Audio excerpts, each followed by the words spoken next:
நம்ம ஃபோனை ஸ்க்ரோல் பண்ணிட்டு இருக்கும்போது, ஒரு ட்ரெண்டியான ஒரு ரீலையோ, இல்ல ட்ரெண்டிங்கான ஷார்ட்ஸோ, இல்ல ட்ரெண்டிங்கான பாட்டு எங்கேயோ கேட்டா, நம்ம மைண்ட்ல அது ஓடிக்கிட்டே இருக்கும். நம்ம வந்து என்ன வேலை பார்த்தாலும் சரி, நடந்தா சரி, குக் பண்ணா சரி, தூங்கி எந்திரிச்சா சரி, ஏன் எக்ஸாம் ஹால்ல இருக்கும்போது, எக்ஸாம்க்கு என்ன ஆன்சர் வரும்னு யோசிக்கும்போது கூட சரி, நமக்கு அந்த மைண்ட்ல அந்த பாட்டு ஓடிக்கிட்டே இருக்கும்.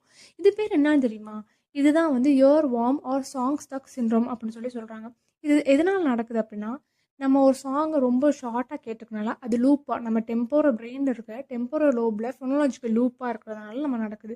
அப்படி இல்லன்னா, அந்த சாங்கோட நம்ம ஏதாச்சும் ஒரு எமோஷன வந்து கனெக்ட் பண்ணி வச்சுக்கிறோம். சப்போஸ் சோகமா இருந்தா இந்த சாங், ஹேப்பியா இருந்தா இந்த சாங் சொல்லுமே ஏற்கனவே கேட்டு நம்ம பிரெயின்ல கனெக்ட் பண்ணி வச்சிருக்கனால, எப்பலாம் சோகமா இருக்கமோ அந்த சாங் வந்து நம்ம பிரெயின்ல வருது. எப்பலாம் ஹேப்பியா இருக்கமோ அந்த சாங் வந்து மைண்ட்ல வருது. அதுமாரி எப்பலாம் பயமா இருக்கமோ, அதுக்கேத்த மாரி ஒரு சாங் வந்து நம்ம மைண்ட்ல வருது.